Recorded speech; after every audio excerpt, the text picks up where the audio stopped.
Oh, I don't know what happened there with the start there. How's it going? This is the LFC Daytrippers Transfer Agenda Show. I'm your host, Keith Plunkett, and tonight I'm joined by three, not new faces, but maybe not the faces you were expecting. I'm joined by Chris. Chris Brack, how are you, my friend? I'm good, mate. How are you? I'm good. Made the balls of that intro, but Gav will be on to me now in a minute. It'll be 10 lashings when this show is finished. But however, we live and learn. We live and learn. You were on with us. When was the last time you were on, Chris? You were on recently, weren't you? Sunday, Friday, Friday. Sunday Yeah, it was. Sunday. good The stuff. old road, Good stuff. the old road's won now. That's it. They all do. So it's good to have you back. On with us even more recent. Well, not with me, but with the lads is Peter Smith. Peter, how are you, my friend? Story boys. All the way from sunny Catalonia. Our man on the street over there for any Barcelona-based news. Yeah, So we're laughing at Barcelona. It's great. Laughing at their transfer embargo. Laughing at the fact that they've no money. It's all good. It's all good lording it over Barcelona. I've even got that t-shirt. We will touch on that. We will touch on that as it goes on because the Barcelona business is just a bit mental. I see the Vidal deal that went through today. It's a bit crazy. So we'll touch on a bit of them later. We'll see because there is a link to one of their players that we will be discussing. And we're delighted to be joined by Anthony Poyne, not from sunny Catalonia. Anthony, where are you out in North County Dublin still? Sunny Balbriggan, Keith. Yeah, same absolutely thing. It is, yeah. But we have a beach. Exactly. Yeah, that's it. Yeah, as you say, it's like Barcelona just without all the Spaniards or Catalans. Exactly. So better. There you go. P has an issue. So, folks, listen. Tonight we're going to be talking about links to Liverpool transfer news. I'm going to be honest from the outset. There's not that many of them. But surprisingly, we still do have a few links. And we're going to look then at how the Liverpool squad is shaping and how we think it'll look come the end of the transfer window. And we'll look at some of our rivals and what they're doing, what business they have as well. So that's how we're gonna start on. So I'm gonna just talk about a link that's come up. It came up in France Football yesterday or today, and it was an unusual one. And it's the link again to Ismaila Sarr. And Anthony, I'll come to you. Ismaila Sarr being linked with a 35 to 40 million, I don't know if it's pound or euro move to Liverpool. It's a bit bizarre, is it? Or is it one that makes sense to you? Well, it's bizarre off the back of getting Jota. I mean, we had this period where everybody felt like it did genuinely look like Liverpool weren't going to do any major business this summer. But of course, it was just classic poker face from them. I think they had a lot of the fan base concerned. Some seem to be losing their heads a little bit more than others, but it genuinely did. I mean, I was starting to think that maybe they actually really do just trust this group, and the year that's in it, they're not going to make any major signs and do any major business.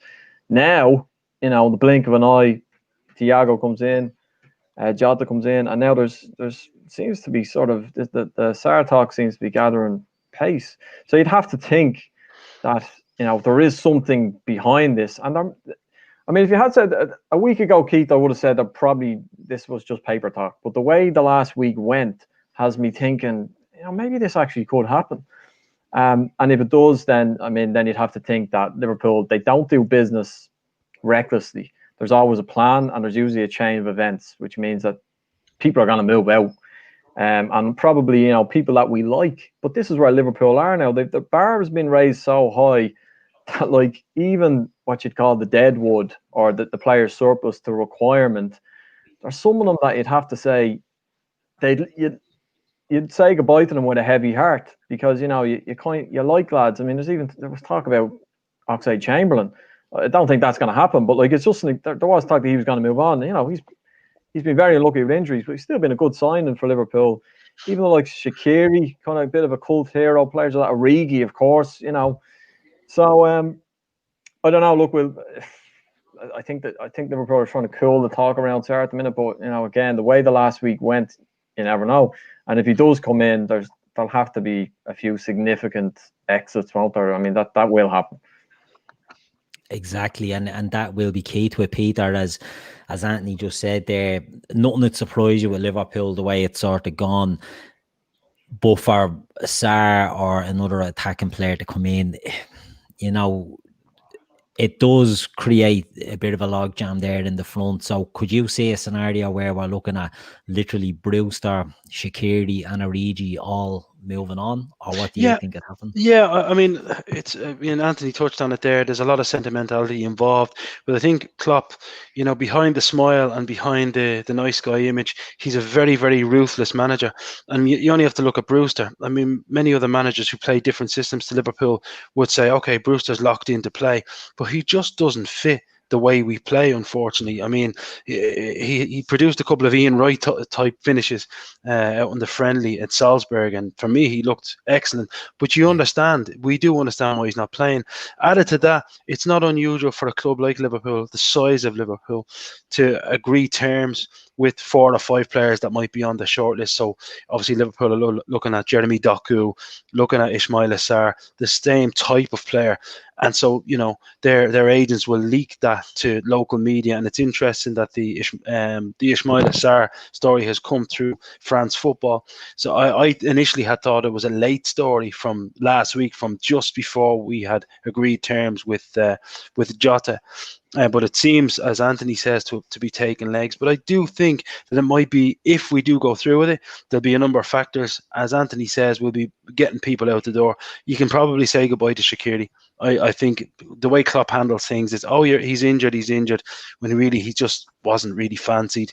I think Brewster's a little bit unlucky in that he doesn't quite fit, and Harry Wilson is the same. So I think there'll be outgoings, and based on that, I think we'll either purchase somebody like Doku or Sarr, allow them to stay at the club that they're at, or bring them in and allow them to be bit part players in the club and let them bed in. But I do think there'll be some more chain reaction, as Anthony says, movement, definitely.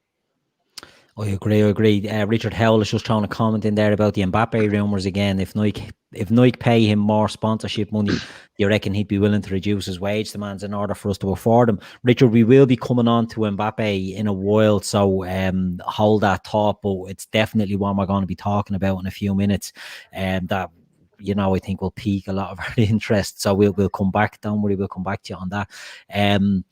Chris, Pete was just saying there about players maybe not fitting, and I think it is obvious that the likes of Brewster and Shaqiri don't fit the system, or the system maybe that we think Liverpool might adopt this season based on the signings they've made. A lot of people are talking about a switch to a 4-2-3-1, which may actually suit them, but their faces just don't seem to fit at the moment. The way Liverpool are playing, are they ones you can see moving on? And does the idea of bringing in like a Doku and loaning them back out make sense with the fact that we've just brought Jota in? It does. I mean, if Sarr's going to happen, I agree with the lads. There's at least 3 or 4 are going to leave. I think the thing with Shaqiri and Origi is their best games for us, ironically, are always against Everton, when it's always a bit of a mad team, a bit of a mad game. So they like that. Whereas the way Liverpool now, it's more structured, it's more progressive, it's more possession based, and it's cute passes. That's not Origi's game. It's just not. And Shaqiri, I think it's a combination of he's never fit, and he's still that's why he was playing for the likes of Stoke, and that is he's good one game in 3, and we need someone who's a bit more consistent than that. At least with Sarr, if you had Sarr and Jota as your backups, you're kind of covered for a lot of bases, really, because if you want a pure pace option that's going to stretch teams, you throw Sarr on. If you want, Jota's got a bit more cuteness about him. He could be developed into playing a bit of a Firmino 9 role if you wanted him to, or allow to switch Sarr on. I think it gives you lots of options. And in terms of formation switch, with the players we've got now and the amount of midfielders we've got, you could even see Liverpool going a bit Brendan Rodgers 4-4-2 diamond. Just sit Thiago at the back with Keita and Henson either side of it, and say Minamino behind the front 2 of Salah and Mane. One way of rotating the front 3 is just have one of them on the bench. You could do that when you're playing something like West Brom or Southampton at home, where you're just going to dominate the ball, so just get a lot of talent around it. Also to break up low blocks. But that doesn't suit Origi and it doesn't suit Shaqiri. There's probably about 7 lads who will probably get kicked out, I would think, this summer. It's the issue is who's going to buy him and who's going to pay for him. That is the issue. That's the big problem that we seem to be seeing. Anthony, I'll come back to you on that. Liverpool, we've been beating a drum on this show for a while, and turned out maybe incorrectly that Liverpool were just holding fire till they moved players on because of, not for financial reasons, but for freeing up non-homegrown slots in the squad. And then they went and signed 2 straight away. And we said that they won't do that, it'll weaken their hand on when it comes to sales. They've done that. What do you think will happen with sales now? Do you think they will still try and hold fire on the likes of their valuations for Grujic, for Harry Wilson, for example? Or do you think they'll just say, right, we're open for business, give us offers and we'll see what we can do? I think it will probably have to be a little bit of both. I mean, they have balls of steel, and we've seen that in the way they do business. They hold their nerve like you wouldn't believe. And the way we got Thiago was incredible in the end. Look at the deal and the structure of that deal. But with the window looming, I think they may have to compromise a little bit on that, as you say, like that the homegrown thing, like that's, they'll be very aware of that. I don't know, I just think every time I've had a little doubt about how Liverpool do their business, and I have been guilty of it, sometimes you think, geez, I don't know about this, over the last 2 or 3 years even, they make it look foolish because they suddenly do something, a maneuver that just goes, oh my God, they've just knocked it out of the park again. So at this stage, I just completely trust the way the club is being run, the way they're doing business, and you can never get too complacent about this, but it kind of looks like they're 2 chess moves ahead of most other clubs at the moment. So, we're talking about this. There's no way that they didn't foresee this. This has probably been on their minds a year ago. So I trust that there's a plan. They also probably have a fair degree of confidence in the assets that they have in terms of the talent. Even though they're willing to get rid of players, there's talent there. They must be thinking like, there's a certain level of club that would love to have this player, that player, that you might not be good enough for us. But so I as I said, I don't really overthink it at this stage. I just trust the club that they know what they're doing and they'll sort it out. I know it's kind of fudging the question, Keith, but that's where I am at the minute. Just the way that they've conducted themselves the last 2 or 3 years, you just sort of go, they know what they're doing. So. Yeah, no, do you know what, Anthony? I get you 100% on that, because it's one thing that I think we don't always see as fans is we're impatient, and we want shiny new things, but the club has been run so well. Michael Edwards is as you say, 2-3 moves ahead, and they're going to do something. They're not going to be found left wanting. That's what I'd say. So Peter, I'll come to you. Like Anthony makes a good point there. There's players in that squad. They'll have faith that they will be getting interest for, let's say, Harry Wilson, for example. They'll get a lot of interest in him. They know the type of club, from if it's a big sleeping joint, like let's say a Newcastle, a Villa, a Leeds, they'll all be interested in a Harry Wilson. Or upper championship teams, Watford, for example, got mentioned, Bournemouth got mentioned. And maybe it's that he doesn't want to move down. Do you think that might be an issue for Liverpool, that the players, Liverpool tie these all down to long-term deals before they loan them? So it could be a thing that they have to just tie them down. Yeah, it's a huge factor. You can't force. I've seen a lot of fans online suggesting that Brewster should be sent the other way to Watford in any deal for Ismaila Sarr. It just doesn't work that way. You can't. At the end of the day, Brewster will feel that he's proved himself at that level, probably to be a little bit too good for that level. So we have to box a little bit cleverly. And a lot of people think, as much as I'm a huge Michael Edwards fan, it's fantastic to see the way the transfers are being structured financially. Every club is going to start structuring their transfers this way, except the juggernauts like Manchester City and Chelsea, the ones who cheat with their money. Anyone that needs to be frugal, there's a new financial reality out there, and it's about sitting down and saying, okay, you're trying to secure your clubs, you also want to deal in this player and you want to deal in this player. That's the new reality. I'm in Anthony's camp again. I completely trust Michael Edwards, and not only are we 2 or 3 moves ahead. We're 3 or 4 windows ahead of other clubs, ahead of ourselves. I mean, you only have to look at, for example, when we make a move for a player, and there's word breaks that he's one of 4 players on our wish list in that particular position. You'll see Manchester United, for example, or Arsenal, then go after one of the other names, as you'll see Ousmane Dembele linked to Manchester United today. Everyone is saying, okay, Liverpool were interested. We must try and get him. The desperation is what I'm enjoying amongst other clubs to try and emulate what we're doing. It's just can't be done. It can't be done off the fly. This has been 5, 6, 7 years in the planning.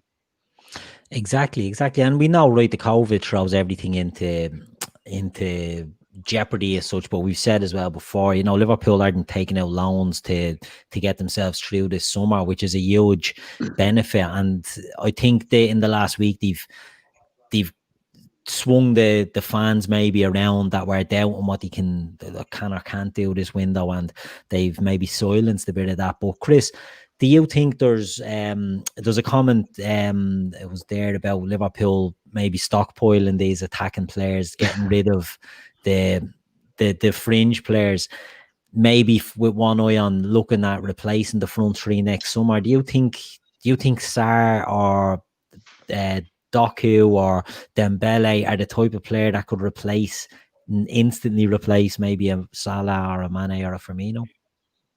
No, I don't.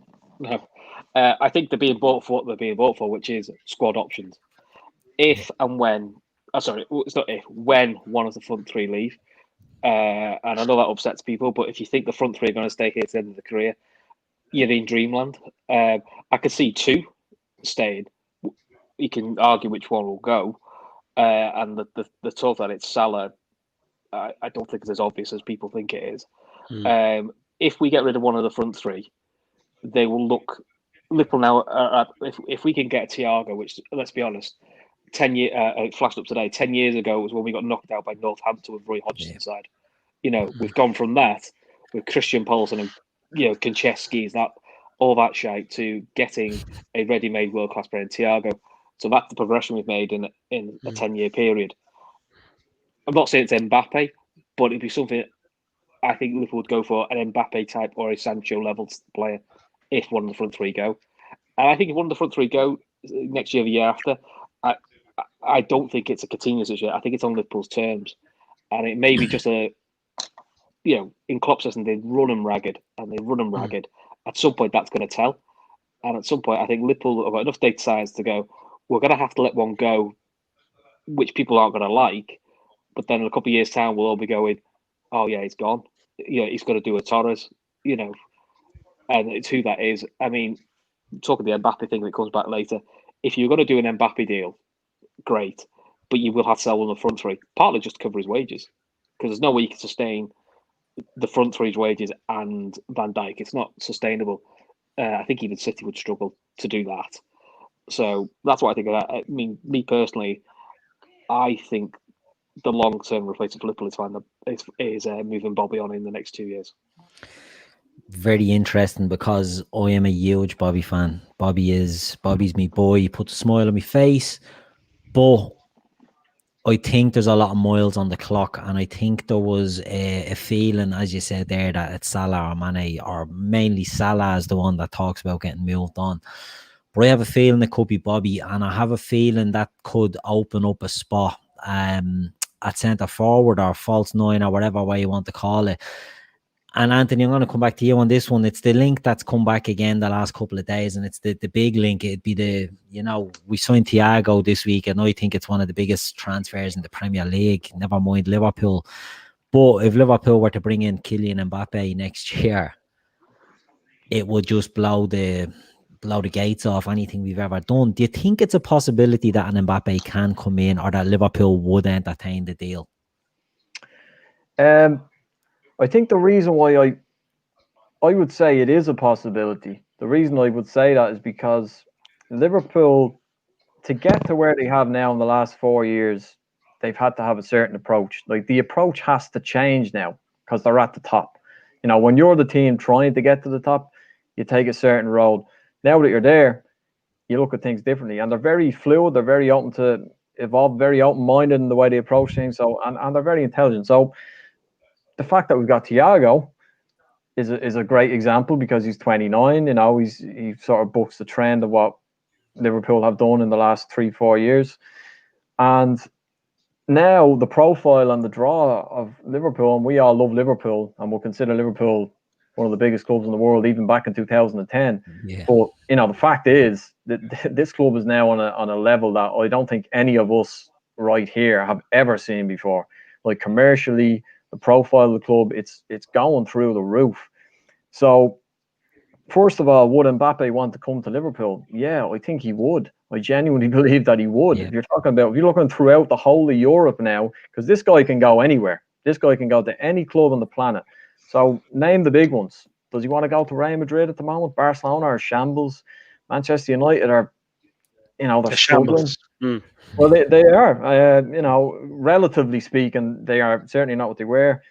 And, you know, even Manchester City, for all that they have and the wealth, like how much longer is Guardiola going to stay there? There's not quite the same romance. I know our boys, it doesn't seem to be quite the same romance about Manchester City across Europe. Like, for example, even in Spain, I think Liverpool would have a lot of supporters in Spain. Exactly, you know, Man City aren't that type of club because they don't have the same history.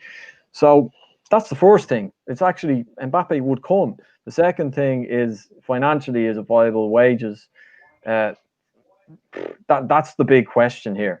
But the talk has been that Liverpool, this is the dream for them. This is the big one that has been talking about that for a while. So it could be possible. I mean, if you look at the three guys that have been linked to it, the attacking players, Jota, Doku, Sarr, like they more follow the traditional trend that we've seen in terms of Liverpool sort of making stars. You know, when we bought Mo Salah, he wasn't the player he is now. The same with Mane and the same with Firmino. So they more follow that trend, and that you can see that they're young, they've certain qualities, but you can see that there's, you know, they fancy getting their hands on them and developing them as players. But if you're going to lose one of the main three who really are now superstars, you know, you could argue that Salah is pretty much almost, he's on a par with Mbappe, isn't he? So if you're going to lose him, it stands to reason that you're going to replace him with someone of a similar level. And now you're in a position that you realistically can go like for like. You don't have to invest 4 years in developing. You can just go bang straight away so that you can stay at the level. You're not trying to get there now. Now you're trying to stay. And I think that changes the approach. And that's why I think that Mbappe, it still would be unbelievable. But I'm saying that it's not impossible at this point. I don't think you could totally rule it out, in my opinion. Maverick is going apeshit in the comments about was even discussing Kylian Mbappe because FSG aren't going to pay 500k a week for Maverick. Keith, can I take Maverick on here? Can I take Maverick on here? I'm gonna really annoy you, Maverick, and I apologize for this, but I'm telling you, Kylian Mbappe in 12 months' time will be a Liverpool player. Absolutely no doubt. These guys follow the American way of doing business. You know, you sign LeBron James, you sign a big star, and all of a sudden he just becomes, it's not unrealistic, it's completely realistic. It becomes the magnet. Everything there then becomes this way. And I think from Mbappe's point of view himself, if that young lad, and what is he, 22 even, if he wants to be the biggest player in the world, the best number 9 or the best centre forward since the original Ronaldo, the real Ronaldo, the Brazilian Ronaldo, if he wants to be, he will sign for Liverpool. If he wants to go and rot in a museum and talk about European Cups that were stolen in the 1950s and 60s by a military team that is Real Madrid, he'll go there and he'll be well paid. But Kylian Mbappe will come to Liverpool and he won't even be on the money that people think he will be on. He will come hungry, he will come desperate for success, and he will take Liverpool in the direction that FSG, I believe, FSG have put people like Michael Edwards in place for, and take them to that. This is one of the greatest football teams you have ever seen in your life. I've absolutely no doubt. All of this positioning is like chess pieces on a board as leading to a climax, and I think that Jumfle is the final piece of the jigsaw, and it becomes this mega just thing that you witness for the next 10 years, and it's like, good night everybody else. I like your optimism, Pete. I'm not gonna lie. I don't think it's unrealistic. Go out and get it. It's a sport. It's a sport. The sport that we're dominating anyway. You know what? I do agree with you. I do agree with you because I think Kylian Mbappé moves on next summer. Chris will come to you. Kylian Mbappé moves on from PSG next summer, as he has said he wants to do. And the links are Liverpool and Real Madrid. Now, look, it's pie in the sky, let's say, but we don't know what happens in 12 months. But if Liverpool were to win another Premier League or the Champions League, are we the better proposition than a Real Madrid, than a Barcelona, than Man U, obviously, City, right? We know City have links, but is it the Klopp factor? Is it the LeBron factor? Is it Nike? Is it all of that stuff that the perfect storm is coming together to bring Mbappe into our wavelength? Or does that stuff just not happen? On a footballing level, yes. I understand the cynicism for the financial level. The other question people are assuming is, he might not go next summer. Kylian Mbappé, if he's sensible, might just go, who's going to afford 150 million for me, realistically, next summer? You know, Liverpool, they'd have to sell one of the big boys to afford it. I don't think Real Madrid have that level of money at the moment. We know Barca don't because they can't even afford Depay at the moment. So, but he's only got a year in his contract. He might just decide, you know what, I like it in France. I enjoy it in France. I'll see my contract out, and then I go next summer. Career. But well, he'll be 23, and he'll go. But at 23, then I can walk to Liverpool. You know, he won't be free because he'll get it back in his wages. But then Liverpool have to fork out 150 million, and then it makes it worthwhile. Some players will do it. Some players will wait the year, you know, to get it done. So that's one way around it. I mean, personally, if Mbappe is to happen, and it's still pie in the sky that it's to happen, you're going to have to sell one of the front three. Now, people say that's like a sacrilege, but they're all 29. That's not old, but I think realistically, to freshen the squad up, having next season 2 30-year-olds and then him in the middle, plus them with a Jota still in your squad, it freshens your squad up. And in fairness to Liverpool, we keep saying Liverpool needs to play a different way, a different dimension. And I'm guilty of saying this, and I'm sure people have clipped it up because I've said it on plenty of pods before. Oh, when Bobby doesn't play, we don't play the same way. The system doesn't work without Bobby. Well, the nicest possible way, then, get rid of Bobby and change the system. Because at some point, you're going to have to have a new system without Bobby Firmino, because he isn't going to play every game. He isn't going to play forever. And my big concern with Bobby Firmino, it sounds like I'm bashing the lad, is I don't think he knows how to cheat in terms of resting during games. If you watch Salah and Mane, they rotate up front and they rotate out wide, and they're allowed to cheat a little bit and like rest the legs for the big bursts. Bobby doesn't know how to. I think he's 100 miles an hour and he runs himself to the ground, which is why he's always subbed off now, because he runs himself to a standstill. That's just how he is. That some players are built that way. It's not. It's it's a strength and a flaw. So is Kylian Mbappé? Look, if you ask me now, I think it's highly unlikely. But is it impossible? No. This is not Liverpool of 5-6 years ago, which I think is a mindset as a fan base we have to change.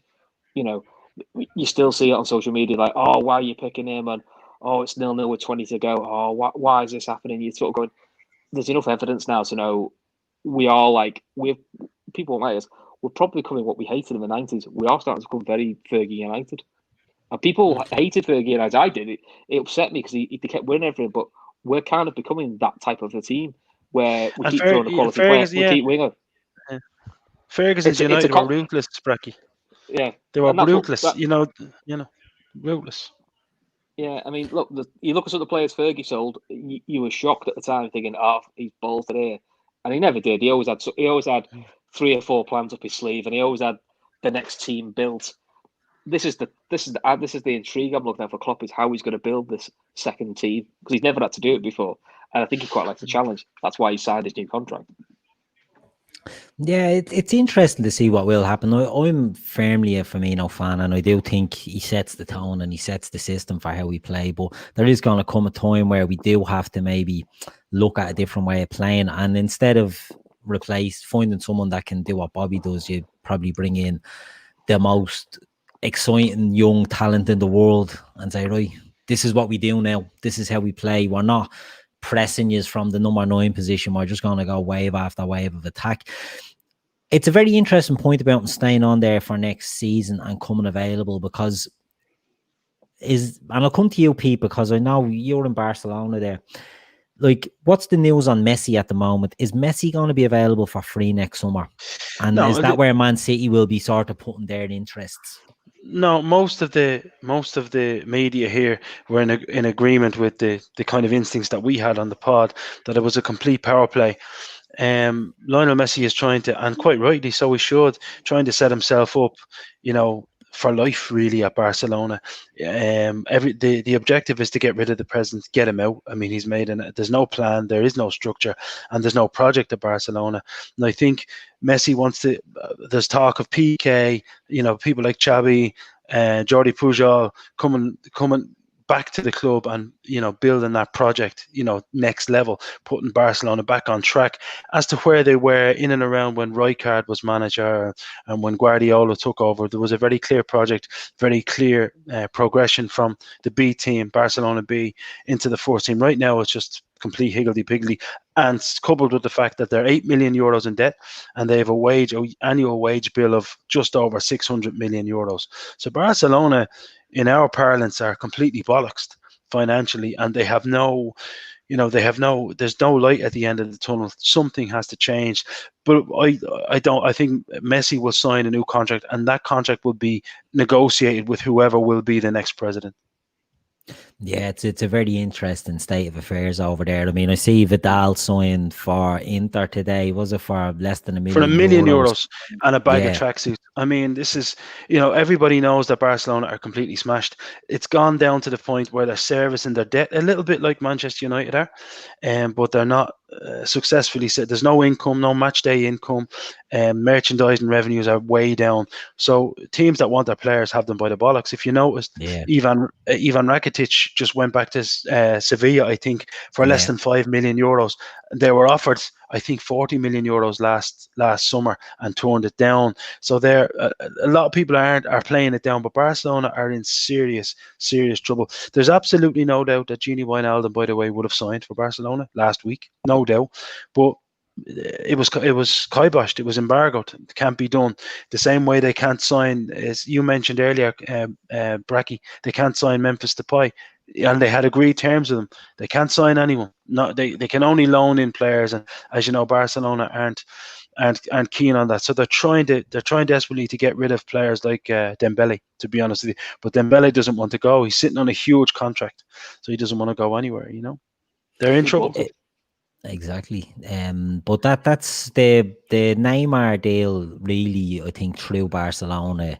They never recovered from that, because before that they were taking their pick of who they wanted, and then they got the Coutinho and Dembele, and they've been disastrous, really, moves, haven't they, Anthony? I'll come to you about the business, and I know this isn't a Barca show, lads, but it's very interesting to see what can happen with a club of that size getting into the mess that they're in, that they literally have to give their players away. They've no assets. They've no assets that they can sell. And it's just a madness, and they can't get rid of what they have. Like, it shows how quickly it can go wrong, doesn't it? Absolutely. It beggars belief when you see like these, clubs like Barcelona, they're institutions, but you look at it from the outside and like, how can they make so many bad mistakes? But I think like Barcelona particularly, they can get tangled up in politics behind the scenes. There's a lot of people trying to wrestle for control, and when you have that type of situation, I mean, we only look closer to home, would say how the FAI has been run for the last 20 years. Like, there's so many politics and backbiting that it can eat away at the whole thing and bring it down, essentially. I always thought, like, when you think of clubs that are badly run, you're thinking of, say, a Leeds, where they just blow all their money and suddenly they're broke and they're gone. But I think Liverpool fans, I think that majority of Liverpool fans do realise this. There's probably maybe an element that not so much, but if you want to see how well Liverpool are run at the minute, like, it's not just that you have money, because I think in the Premier League, most clubs have money. Like, Manchester United have money to spend, but Gary Neville said it yesterday, they've lost control. They can't get control in the market. Whereas Liverpool have complete control. They look like they know exactly what they're doing. They're not being rushed into anything. They're not making rash judgments. They're not been forced to sell a player they don't necessarily want to. And you can say, oh, it's easy because they're the league champions. But this has been a sustained, 5 years, maybe longer, but particularly the last 5 years of just boxing really, really clever. And Barcelona, once that Neymar deal went through, they probably panicked because it hurt their ego. As Pete said there, they weren't used to being the club that loses their star assets. So they went out and just sort of threw money around. And it's been a disaster. It set them back massively. We've benefited from that because Coutinho, we took ourselves to another level off the back of that. So there's like, the great contrast of how to do business, how to be clever and astute and have a plan. It's interesting there earlier, the point about Bobby Firmino, like if you think you're starting to rely too much on Firmino, you don't look for you change the system as we've already done before. Like that takes like real intelligence and connecting the dots behind the scenes for a long time, like that we have and they don't. And it's that's it in a nutshell. And it's great to see that Man United are sort of the same, not quite as bad as Barcelona. But when I look at United at the minute, it's like the more desperate they are, the more desperate they become, they seem to be just flailing. Like you can see them like they're trying to swim up tide, whereas Liverpool are just coasting along. And look, you're never too big to fail. Never too big to drop. We know that as well. We touched on the 10 years since the Northampton game when the club was an absolute shambles. Yeah. But we're in the lovely position now where we can look at other clubs like Barcelona and sort of gloat about it. And now we can look down and go, we're glad. I mean, we could never say before, you're glad you're not Barcelona. Yeah. You can legitimately say, "No, geez, I'm glad." It sucks to be you. Yeah. But it is very true. It is very true, and that's something that other clubs or people, Ulysses in the chat's asking why we're talking about Messi or Barcelona. We're just saying that Messi could come on the market next summer for free. Well, he won't, as Pete alluded to. It seems to be a power play, but that's what we were sort of on the Barcelona end for. But it does go to show, you can be in a position. And clubs look at Liverpool and they think, well, Liverpool were here 10 years ago, so, we'll bring in Ole Gunnar Solskjaer or we'll bring in Frank Lampard and that'll fix it. But Liverpool didn't just bring in Jurgen Klopp. They had to change and learn from the top. And a lot of these clubs, Barcelona, we'll say, are an example where the directors, everything above the manager is just a shambles as well. So you really have to get the whole lot in order. And it comes together then if you're lucky, like we were lucky. But it takes time and it takes a lot of work. So I'll bring this back now, lads. What I want to talk about now is back to Liverpool, right? How do you see Liverpool's squad shaping up by the end of this window? Chris, I'll come to you. Do you think there'll be who stays, who goes, who comes in? In terms of who goes, I had written down Karius, Larouci, Phillips, Wilson, Grujic, Brewster, Origi, Shaqiri. They're the ones I'd expect to go. Chamberlain, I don't think does go. I think it's a nice press story, but although we are very stocked in midfield, and yes, I know he is injury prone, the games are going to come thick and fast. And despite the fact he's had injuries and last year he was available for quite a lot of games. Yeah, so I think he's been written off a bit too easy. But I do think he's, what you need, even if it's just for League Cups or cover. So that's who I think goes. I think potentially one more comes in. It feels like if we're going to bring someone else in, it might be like an Ismail Sarr. I think that something like that we'll look at. I think we are going to go with the Fabinho at centre back. It's a risk, and it's not Slayton lad, but it is a risk, and it does take a little bit away from your midfield. But the inklings you sort of getting is Liverpool have got a centre back lined up, but it's just got the one they want. He's not going to be able to. It's not going to be available next summer, and this is where FSG and Klopp are brave in the sense that they have a certain way and go, we have certain times, we have a certain way of doing, and if we don't get them, we go short, which we did for 6 months when we didn't get Van Dijk, which I think other clubs now are realising.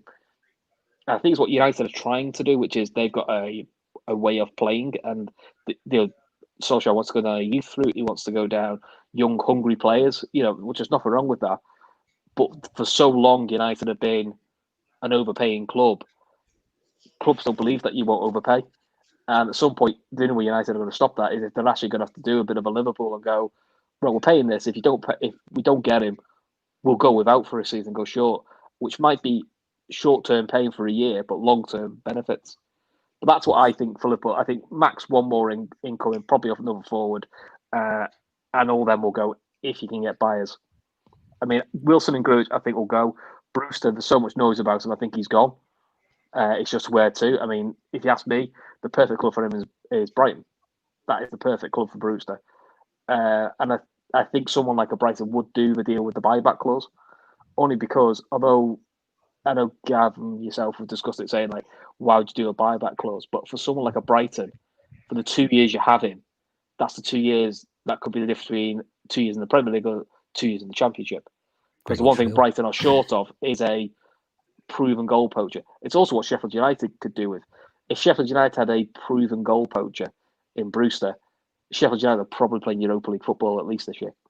Yeah. So that's why some clubs like that might go, it's not ideal, but something like Palace, they're taking Batshuayi and load every year anyway. So what's the difference?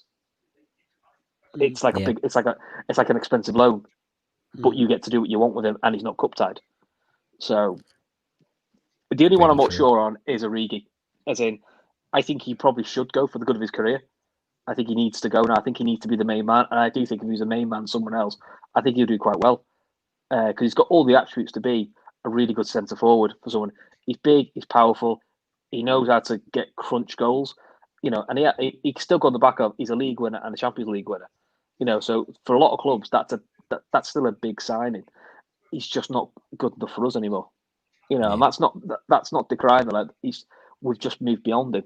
Like we moved beyond Daniel Sturridge, like we moved beyond other good players we've had. I just think that's where we're up to. Whether it happened, I don't know. I do get the feeling the last 2 weeks of the window is going to be a bit hair and scare him, and you will probably see a lot happening. Very true, very true. Pete, what about yourself? How do you, and before I come to you, Pete, actually, LFC Ireland, good channel, lads. So listen, thanks. We appreciate all the support. If people are watching the show, we hate doing this, but we can hit that like button, because every like helps us. It helps the reach of the show, the channel get out there to put us into other people's sort of spheres, and that they can see us, and we can sort of get our brand. I hate saying brand, sound like a wanker, but we can get the sort of show reaching. Nothing new there, Keith. Yeah, I know. We can get the show reaching new people, and the more people that watch, the better. We don't make, we're not in this for making that and monetary or that. It's just to grow the shows, that we can reach more people. So if you can hit the like button, we appreciate all the help and support we can get. So Pete, I'm going to come to you. The same sort of thing. How do you see Liverpool come the end of this window? Yeah, I mean, I think Brecky has hit it in the head. But I will say that Liverpool, we're in the position now where there are no helter-skelter signings made. I remember years ago under Hodgson, I think 4 or 5 lads came in one day. You won't see that happening unless it's 4 or 5 lads or 3 or 4 lads or 2 or 3 lads that are at the top of the shortlist in each department. I think we don't need, this is probably a little bit controversial, we don't need an extra centre-half. We could do with one, because you do want Fabinho to play in his natural position. But I do believe Fabinho is the second best centre-half of the club. That's just my opinion. However, it would be nice to bring another centre-half in, but I don't believe that Klopp will bring in someone that's 3 or 4 rungs down on his pecking order for a centre-back. So for me, if a centre back comes in, it's someone that's really going to compete, for at least getting some minutes. I can see us bringing in a centre forward, possibly loan back to that club. So I can actually see us going for Doku. If Watford are a little bit difficult to deal with on Sarr, which will disappoint Mane, because we all know that they're like brothers.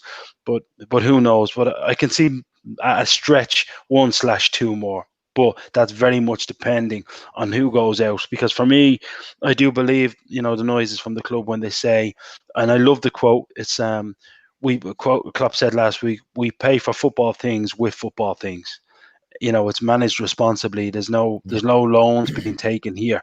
So I think if the lads go out, and it looks like they probably will, lads will come in, Indeed, indeed. And Anthony, what about yourself? Do you see Liverpool doing anything, or do you sort of echo what the lads are saying and maybe Fabinho stepping in there as the emergency cover at centre back? Yeah, I'd echo what the lads said. I mean, we know that Klopp, he doesn't like a bloated squad. So, that does look like there's too many players there at the minute. So, when you go through, as the lads mentioned there, Origi, Shaqiri, Brewster, Grujic, Wilson, like these are attractive assets for other teams. Your Deadwood is like, you could have like a bit of a bidding war for someone like Brewster, real good young English player. So like, I think we will bring back in some cash from them lads. I mean, the obvious one is centre half. Looking at Fabinho on Sunday, I thought he was just unbelievable. And the only issue with him playing centre back is that you take him away from the midfield, and for all the midfield talent that we have, nobody can quite do what Fabinho does.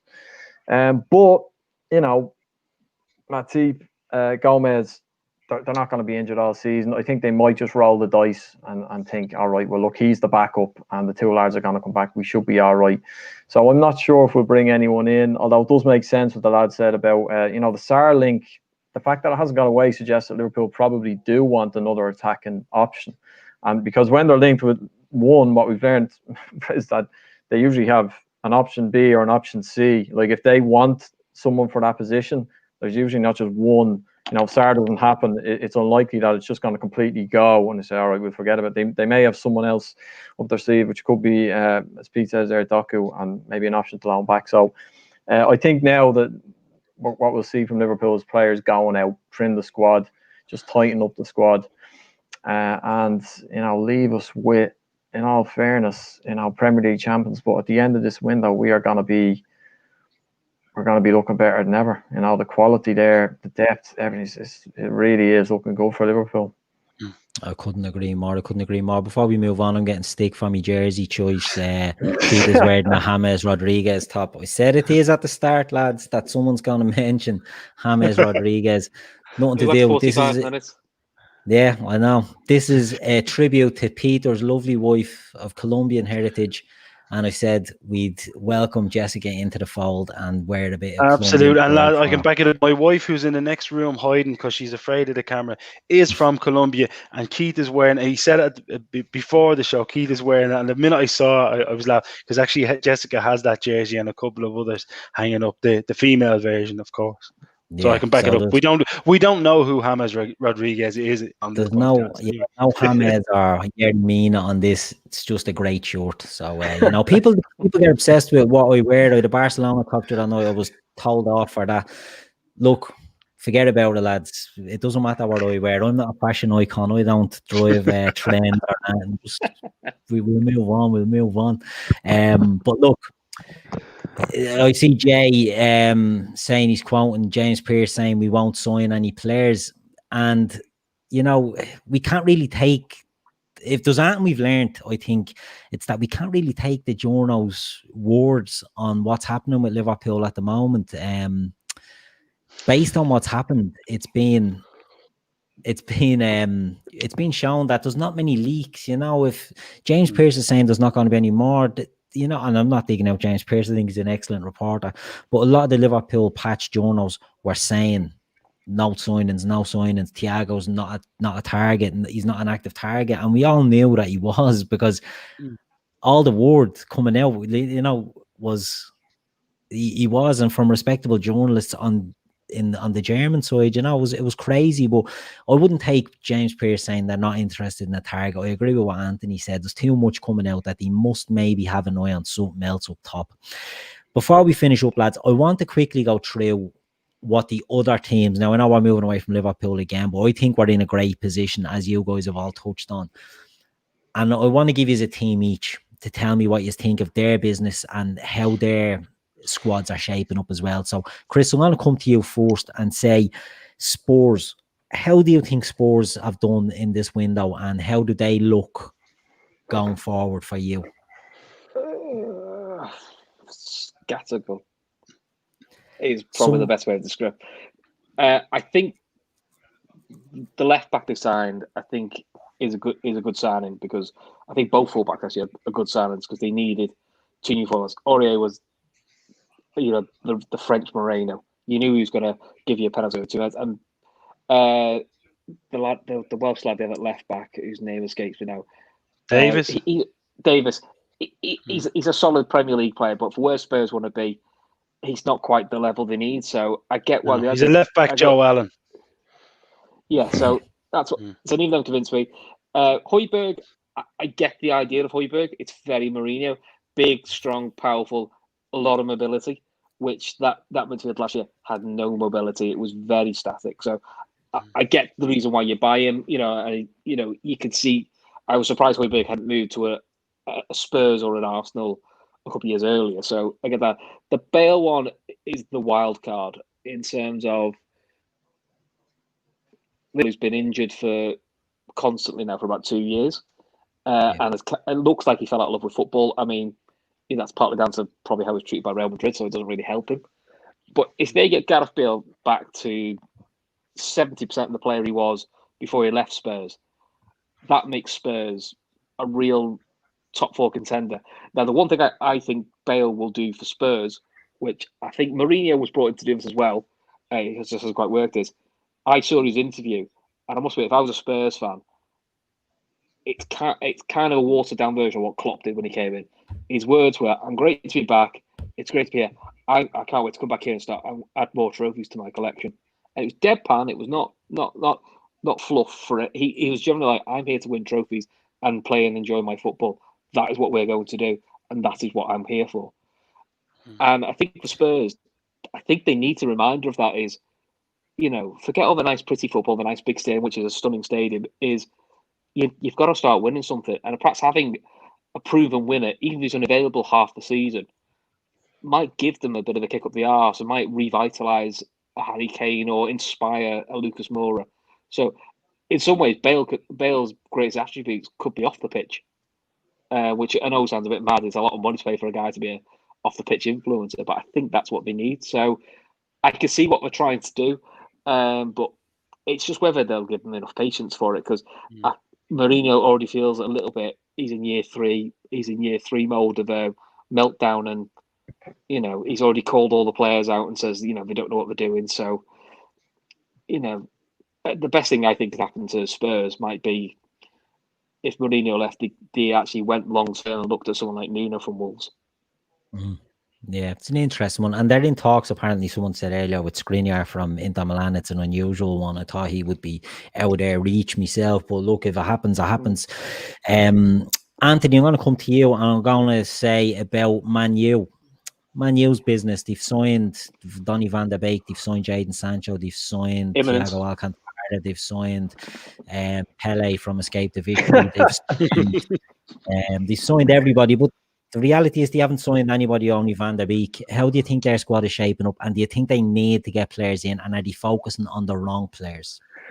Yeah, they do need to get players in to get where they would like to get to, which is above us, get us off the perch. But I have to say, I don't think they're as bad as they looked at the weekend. There's probably extenuating factors there. They've had a scattergun pre-season, and they did look a week or two behind Palace physically, just the sharpness and that. So I thought, I looked at Man United from, let's say, when Fernandez came in onwards last season, and I thought these are coming again. They started to look like a very good side. They've got some really good young players in the last third of the pitch.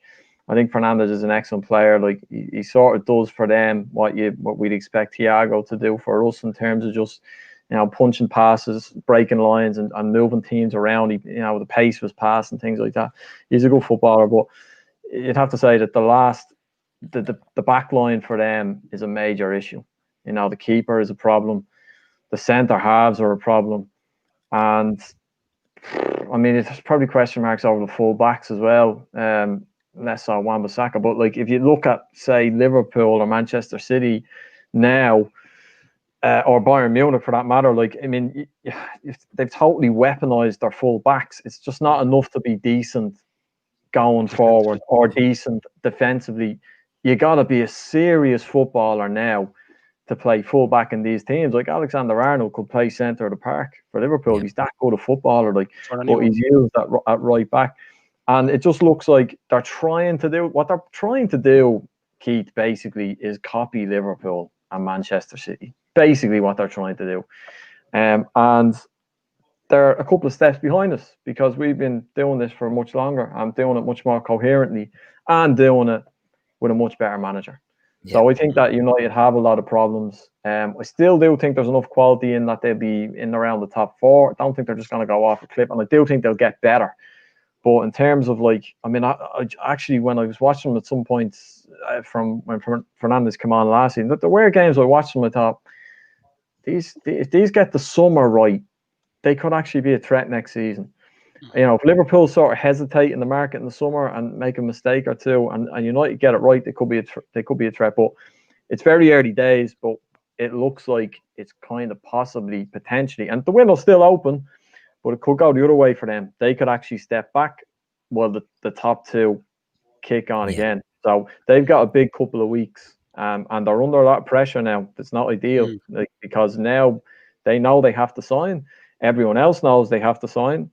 And clubs are a lot cuter now. They don't have to sell the way they may used to, the smaller clubs in the Premier League particularly. So they're going to have a job to get in, the players in here, because they do need players. Are they going to sign Sancho? It depends who else wants him, Keith. I mean, if it depends what other club genuinely makes a play. Look, if Liverpool decided that they want him, forget Mbappe, that's not realistic. It's Sancho. Liverpool will get him. Yeah. If it's us or them, if it's us, he's going to come to us. There's sort of intimations that he would fancy Liverpool as it is. If they find themselves in a position where they're the only ones willing to pay the type of money that Dortmund want, and they throw, big wages at him, I think there's a good chance that they could get him. Yeah, they are still, they're back in the Champions League. There is money there for that kind of a deal. So, but it looks like Dortmund are playing them at the minute. It doesn't look like Dortmund are. It doesn't look Dortmund are controlling that transfer at the moment. Yeah, they're dictating the narrative around that transfer, and that's not good news for Man United. You're kind of looking from the outside in. I mean, we've been in that boat. United are in there where you're kind of hoping it could have happened, but if you actually look at it in the cold light of day, this has been going on for a few months now. This type of tit-tat coming out, and it's not developing. So that suggests that they're not really concerned about this. They'll probably sell him if they throw something ridiculous at them and at the chap. And he doesn't look keen enough to go to force it through. So at this point in time, I don't think it's going to happen before the window closes. Sancho to United, I'd be amazed if that happened. Yeah. But it's now or never for them, because, as you say, if they don't deal with this summer when there's no one else actively going for them, and that narrative changes next summer, I don't think they have a chance of getting them, to be honest. So it's a weird one. They're focusing all on him when they should really be looking at their defence. But look, we'll leave them to it. Pete, I'm going to come to you, and I'm going to say Man City, go. Are Manchester City going to add? Of course they are. I mean, look. How many? As many as they can within the rules. I mean, you're talking about a man who's been talked up. Pep, exactly. He's been talked up as the greatest coach, to ever put cones down on the field. He's the biggest fraud. And it's disappointing for me, because I was a big fan of his, particularly when he was at the Barcelona B team, and when he obviously was at Barcelona. I really thought, my God. But this is a guy who's never taken a risk in his career. He was a fantastic player, and he played under some fantastic managers.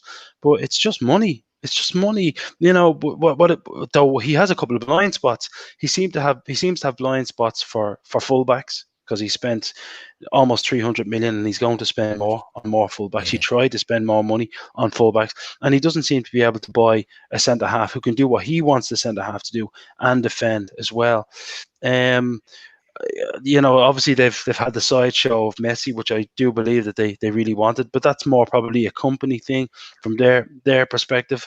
I think they should really been concentrating on trying to replace Aguero. I mean, this is the greatest on paper, the greatest striker who's played in the Premier League, probably shy of Alan Shearer, and they've got Gabriel Jesus, who's for me a glorified Brewster. He's a guy that plays off the shoulder and doesn't add anything in the final third. So they don't have a ready-made replacement. Aguero's the most dangerous player, and they're not even talking about replacing him. They for me, it's a gamble to bring in this kid from Valencia. I think they brought him in because they think they're getting an £80 million player for a £30 million player because of the state Valencia is in. The answer for me is and they've signed Nathan Aki, who didn't really was nip and tuck for me between Aki and Tyrone Mings for who was performing better and needed him, set the world on fire. So Pep seems to have a real blind spot. They'll throw money at things and they'll glitz and glamour it, but I don't see any signing that they've made or that they're looking at making. Even Koulibaly, I've seen him on his arse 6 or 7 times in the Champions League against good players. Salah put him on his arse 3 or 4 times. Napoli as a defensive unit were impressive. It wasn't that Koulibaly was impressive. It's them as a unit. So I'm not hearing anything out of them that's kind of making go, if they get him, I'm worried. I'm just not seeing it. Yeah, it's very true. Though. I mean, Messi was one that you thought if they got them, it's like, interesting. But other than that, it's not frightening. And look, they still have a great squad. They did a good win last night, but then looked a bit rickety at the end. Was missed chances. Exactly. Was missed chances. Yeah. And to be honest with you, I think their goalkeeper gets away with murder. I think this is a guy that makes. I mean, people talk about Kepa, but this guy makes incredible rickets. He made an incredible ricket last year at Southampton that any other goalkeeper made, and he'd be just history. He gets away with. He comes out 50 and 60 yards. I remember when a couple of seasons ago, Sadio Mane got sent off for him, and it really could have been the goalkeeper. He gets away. He does ridiculous things. I hope that lad signs a 7-year contract and stays there. Pep seems to have a blind spot for what defending is, and it's arrogance. He wants to show everybody we build from the back, complete back to front. I'll be honest with you, I think that Arteta is a huge loss for them. I see the transformation in Arsenal and in the way they're playing with confidence from the back, and I'm beginning to think perhaps Arteta was carrying the load there. Perhaps Pep is just as Mourinho says, is the goods in the shop window, but Arteta was the real quality out back. I'm not. It's the first time I'm kind of thinking: is the fraud show actually accurate? To be honest, I knew I'd get you on him. On the Arteta thing, though, if you look at Arsenal, they're not there yet. But hold on, Chris. Before you start, you can have Arsenal go. Go, thanks. I think that they're starting to go the right way. The miles off where they want to be, but what have we said for years for Arsenal? Fuck me, when they're going to buy a centre back, they bought 2. They bought, and Gabriel, he didn't play 2 games. Looks a dominant centre half who loves to head the ball. Now I know that's really basic, but they haven't had that for ages. They haven't had somebody who just looks like he likes to defend, but still has, which you need today, skill on the ball. Is a good passer of the ball, and it's a bit Kloppish as they play a very tightrope style game. It's 3-4-3, but when they attack, they form a back 4, and the wing back becomes another winger. If you catch them in a transition, you expose them completely. But twice now Arsenal played us. Yes, I know it's post lockdown, and we were probably a little bit on the beach, and the other one's Charity Shield. But they played us in a defensive unit way, and stifled us, and then left the three pace lines. Hang on, Bracky. Needed. Well, in the league game, Bracky, we pulled them apart. I mean, Liverpool's finishing that night was was actually freakishly bad. But I think we had a good 25 shots on goal and completely dominated the game. The Charity Shield, I'll give you, that was kind of nip and tuck. But the league game is the strangest defeat I've ever seen Liverpool.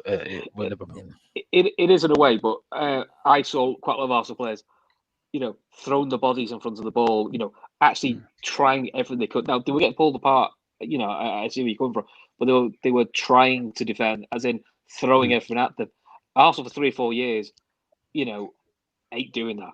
No. So I think they're going in the right way. I think Willian is probably the smartest signing they've done, which is again a bit like the Bale thing, a proven winner who's still got quality. He'll still work them hard, and puts a bit of pressure on Pepe, who was underwhelming last year, but now Pepe's not started a game yet. But he's not started a game yet now. So £80 million payer, he's now going to go. If I don't pull my finger out, Will's going to keep my shirt. So again, gives them a bit more confidence. Lacazette's got a smile on his face again, because I was convinced Lacazette was going before Arteta came. Now he looks quite happy and quite made up, and he's made some big calls on some. Torres was quite loved by Arsenal fans. He's out the door. Clearly he's decided that's a bad egg. Guendouzi, the way he acted against Brighton. Arsene Wenger and the guy after him were just, it's passion. That's what he wants to do. And he talked about something. We're having none of that shit. He hasn't played a minute since. You're not playing since. Head down, knuckle down, or I'll just fuck you off. And I'll play a kid, and I'll see how the kid does. And the big thing for Arsenal is, and I think Arteta would be good, is they've unearthed a gem in Saka. They've got an absolute gem there. The best thing they did was getting him signed up on a long-term contract, because that was the one player in the summer I was hoping we'd sign. Yeah, we were close to it. I think we offered him terms, didn't we? Yeah, he'd have been brilliant for us. Play left back, play left wing, play centre mid. He just looks like he's going to be an absolute star for them. So I think on the quiet, Arsenal are going in the right direction. I'm not sure they'll get top 4 this year, but I think I don't think there'll be anything like they were last year, like 40 odd points behind the chasing pack. But I do think they're in the right direction, but I do think they're 2-3 years behind where they want to be. It's interesting you mentioned Torreira and Guendouzi, and look, we can throw Granit Xhaka in there as well. Are they a solid midfield player away from challenging? Are they a Thomas Partey or a Hossam Aouar away from challenging, do you think? Or are they just a little bit too far away? I'm going to say challenging, I just mean top 4. Yeah, I think they're still a little bit too far away. I still have suspicion most teams that play 3 at the back is because they don't trust themselves defensively, and that's why they have the extra midfielder. Let's face it, Liverpool for years tried 3 at the back, Tristan Roy Evans here when we were shocking. So I think of it, I might be wrong, but I do think long term, I'm sure Arteta will want to go back to a back 4. It'd be like the 3-4-3 or 4-2-3-1, whichever way you want to mix it up. I think that's what it is, but I just don't think you can do it all in one summer. COVID or no COVID, you're never going to do all those signs in one summer. I quite like the fact he's just going, I've got my centre-backs this summer. I've got my main guys up front. I think next summer is when he tries to really build the midfield and just does it piece by piece. I mean, the other thing he's got, Arteta, which Lampard hasn't got, and in fairness, Klopp didn't do for a few years, is he's got the big monkey off his back as he's got the first trophy, which is always the hardest one for a manager to win. That gives him so much saving grace now that he's got a good 18 months now before questions are asked, as long as they keep progressing as they are, because he's got the big thing off the back, which is he's got a cup for the club. So I think they're probably another 2 years away from being not just a top 4, probably not trying for titles, but definitely like a consistent, potentially to be a consistent top 4 side. Because I think Spurs have more work to do than Arsenal, which I wouldn't have thought 2-3 years. You wouldn't have thought 2 years ago. Yeah, it's pretty true. I'll tell you what else, sorry, just to keep covering up. It's not just that he's won a trophy, he's beaten City and he's beaten Liverpool in the league. Don't underestimate how big that is, for Arsenal, from where they're coming from. And like you're talking about, Lampard and Solskjaer, 2 guys who were sort of dropped into those big jobs. And this is Arteta's first big job. He looks so much more assured and tactically astute already in what he's doing there. I think the only danger for Arsenal is that if he keeps doing really well and they don't have major funds, like if that frustrates him, that he'll jump on somewhere else fairly, a bigger club will come and take him. You just go back to City when Pep leaves. Back Pep will bottle to it soon. City, You know? exactly. Yeah. Yeah. One of the most Yeah. important, one of the most impressive things for me about Arteta is a lot of people thought he would have gone in there and just tried to be Pep Mark II and be playing tiki-taka football. But he's in fact taken his nearly his Everton experience and saying, right, I'm going to set my team up to be harder to beat. And he's working on that. I didn't see doing it. Now, speaking of teams doing everything one summer, Anthony, I'm going to come to you and let you finish up on Chelsea. I heard he put a bid in for Edison Cavani today to take the jackets on the after dinner circuit because he's looking to sign everybody. What do you make of their business? And are they a long way from, are they doing too much too soon at Chelsea? They're doing too much, in one window. I mean, the thing is that it's not the players they're buying are so good that they are going to be a good team. They're already a good side, decent side at times last year. So that they are going. There's going to be games where Chelsea will wipe the floor with teams when it clicks and everything goes their way.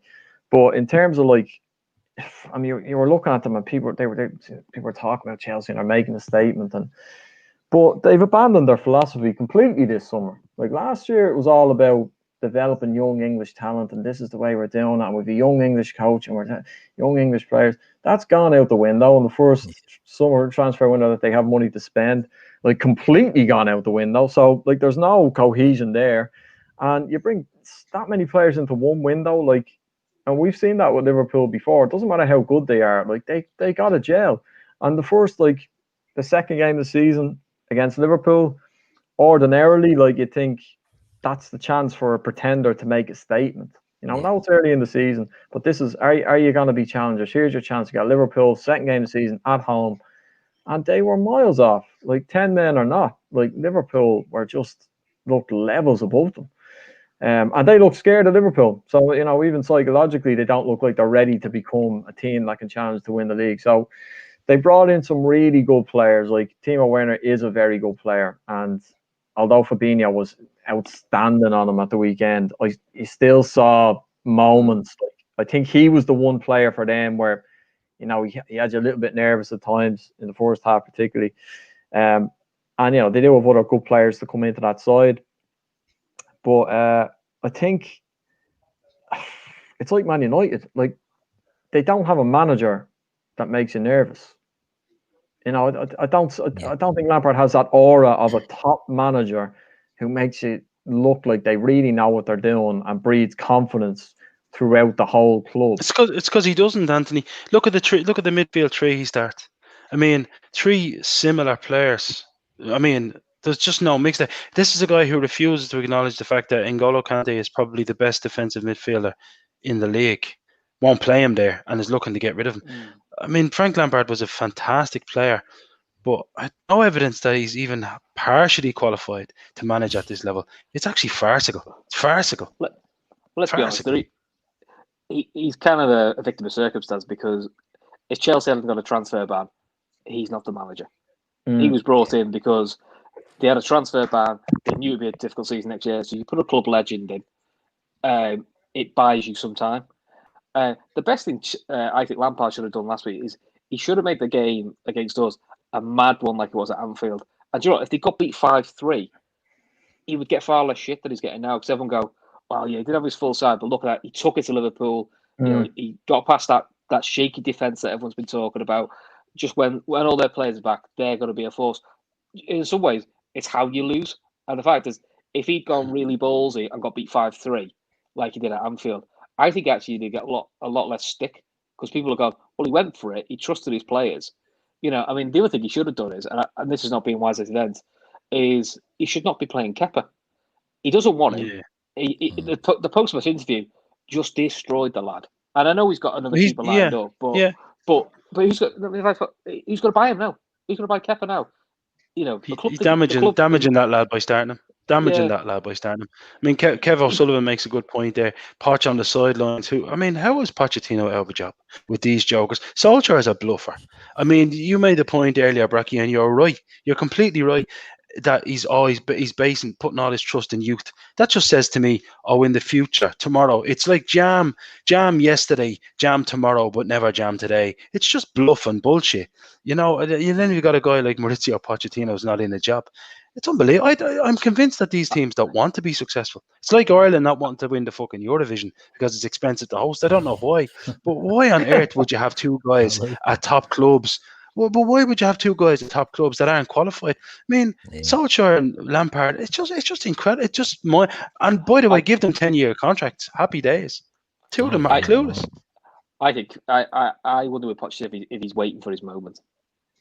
And perhaps he's just thought. Also, the other thing with Pochettino, I think possibly he was a bit burnt out after Spurs, so he's probably recharged his batteries, sat on his payouts, and gone.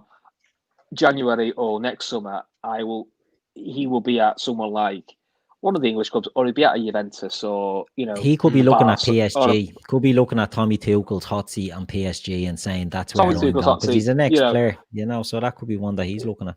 There was something like that. I think the reason Pochettino's not been took on is because I think he's waiting for his opportunity.